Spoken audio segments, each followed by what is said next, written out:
एक कस्बे में एक बहुत सुंदर युवती अचानक आ पहुंची।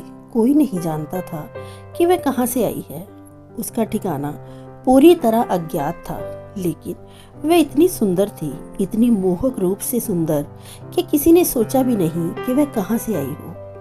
लोग इकट्ठे हुए, पूरा शहर इकट्ठा हुआ और सभी युवक, लगभग 300 युवक उस स्त्री से विवाह करना चाहते थे। स्त्री ने कहा, देखिए, मैं एक हूँ और आप 300 हैं।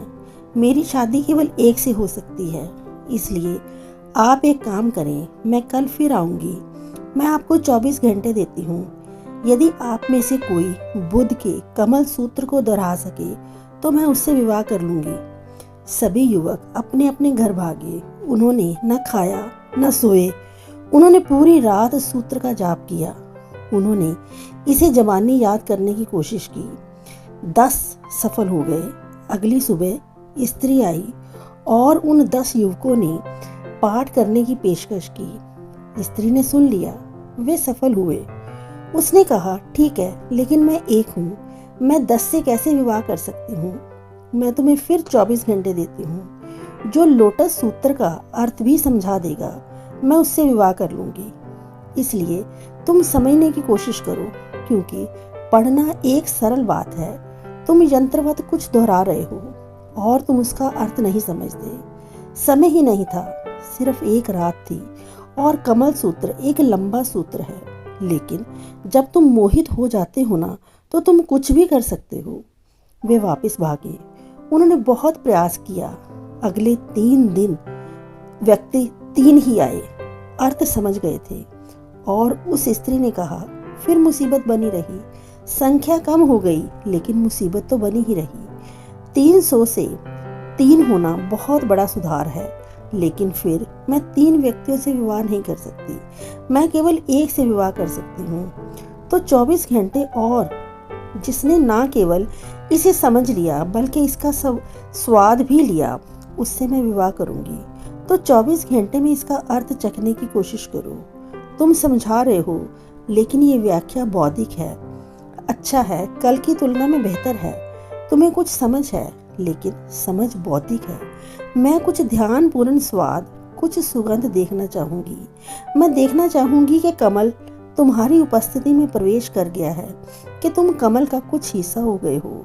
मैं इसकी सुगंध सूंघना चाहूंगी। तो कल फिर मैं आऊंगी। केवल एक व्यक्ति आया और निश्चित रूप से उसने सफलता प्राप्त कर ली थी। महिला उसे शहर के बाहर अपने घर ले गई। आदमी ने कभी ऐसा घर नहीं देखा था। ये बहुत ही सुंदर था, लगभग एक स्वप्न लोक की तरह। और महिला के माता पिता गेट पर खड़े थे। उन्होंने युवक का स्वागत किया और कहा, हम बहुत खुश हैं। महिला अंदर गई और उसने माता पिता के साथ थोड़ी गपशप की। तब माता पिता ने कहा, तुम जाओ, वह तुम्हारा इंतजार कर रही होगी। ये उसका कमरा है। उन्होंने उसे दिखाया। वह गया। उसने दरवाजा खोला, लेकिन वहां कोई नहीं था। ये एक खाली कमरा था, लेकिन बगीचे में प्रवेश करने के लिए एक दरवाजा था। तो उसने देखा, शायद वह बगीचे में चली गई है। हाँ, वह गई होगी, क्योंकि रास्ते में पैरों के निशान थे। तो वह पैरों के निशानों का अनुसरण करता रहा। वह लगभग 1 मील चला। बगीचा खत्म हो गया और अब वह सुंदर नदी के तट पर खड़ा था, लेकिन महिला वहां नहीं थी। पैरों के निशान भी गायब हो गए थे। केवल 2 जूते थे, सुनहरे जूते, जो महिला के थे। अब वह हैरान हो गया, क्या हुआ है? उसने पीछे देखा। ना बगीचा था, ना घर, ना माता पिता, कुछ भी तो नहीं। सब गायब हो गया था। ये बोध कथा कहती है कि उसे धीरे धीरे आगे बढ़ाया गया। वह महिला गुरु थी। वह महिला गुरु का प्रतीक है। वह उसे धीरे धीरे आगे ले गई। सबसे पहले सूत्र का पाठ करें, दूसरा बौद्धिक रूप से समझें, तीसरा संकेत दें कि आपने इसे जिया है। ये 3 चरण हैं। फिर वह उसे शून्यता में ले गई।